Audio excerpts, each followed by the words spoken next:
you and that you're going strong with your New Year's resolutions. Making healthy changes can be hard, but meal prep can make our healthy lifestyle a bit easier. Meal prep can be especially helpful if you follow a specific dietary lifestyle so you always have food ready and can stay on track with your goals. Today I'm sharing some low-carb meal prep recipes from my new low-carb meal prep ebook. This is just one combination of meals from the ebook, but you can of course mix and match the meals to suit your meal prepping life and needs. I also just released a vegetarian meal prep recipe ebook as well. Some people are confused by low-carb diets because they tend to be higher in dietary fat, but there can be many benefits to a low-carb lifestyle. I talk about some of those benefits in my Keto 101 video. Check it out if you want to know more about a low-carb lifestyle or the ketogenic diet. So let's get to those 3 low-carb recipes. I've got a breakfast, a lunch, and a dinner that are all perfectly meal preppable. For breakfast, I'm sharing a crustless quiche.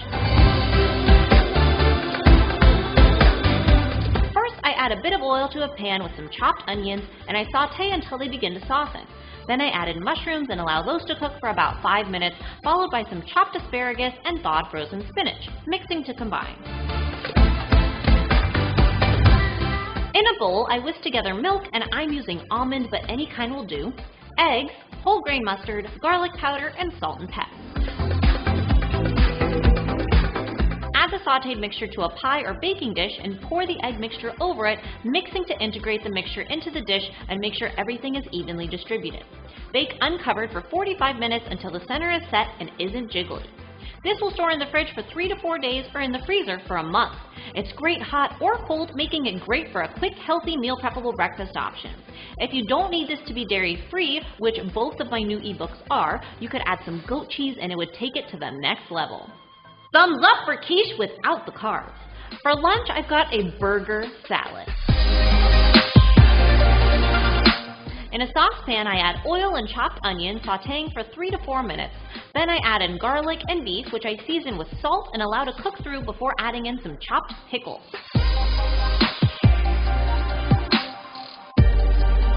For the dressing, I mix together avocado oil mayonnaise, ketchup, minced white onion, a dash of hot sauce, and a pinch of salt. Whisk! The last component is the actual salad. I combine chopped romaine, chopped spinach, and chopped tomatoes. For meal prep purposes, I suggest storing the components separately so it doesn't get soggy, but when you're ready to eat, combine the dressing, greens, and burger meat, tossing to coat and combine. So delicious, and the meat can be hot or cold, making it great for an on-the-go lunch. Burger flavors in salad form. I love it! If you don't need this to be dairy-free, feel free to add in some shredded cheddar or Mexican blend cheese to make this a cheeseburger salad. If you're liking these meal preppable recipes and low-carb recipes, I hope you'll subscribe. We've got 2 new videos every week in January, and hit the bell so you don't miss them. For dinner, I'm sharing some bangers and mash, of sorts. Traditionally, it's sausages and mashed potatoes, but we're taking it and low-carbifying it and making it meal preppable with some bonus veggies. I start by adding broccoli to a pan and tossing with oil and salt and pepper. On another pan, I add my baking rack and sausages. I chose an Italian chicken sausage here, but you can use anything you prefer.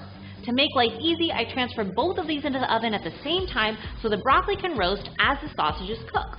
While that's cooking, I make my mash. I boil cauliflower florets and add them to a bowl with milk of choice, grass-fed butter, garlic paste, fresh thyme, and salt and pepper. Immersion blend away. Or you can just mash them with a masher or blend in an actual blender. It really depends on what texture you're ultimately going for. I like some lumps, so I like the immersion blender. I stir in some fresh chives, and there's my more nutritious veggie-packed mash. When the bangers and broccoli are roasted, we can store everything for our meal prep or assemble our dinner plate. The sausage has so much flavor on its own, but I love pairing it with the cauliflower mash for texture fun and more veggies. Because it really seems like I'm eating potatoes, the broccoli on the plate seems like the only real veggie. Pretty neat. This whole deal will last 4 to 5 days in the fridge or a month in the freezer. And that is my low-carb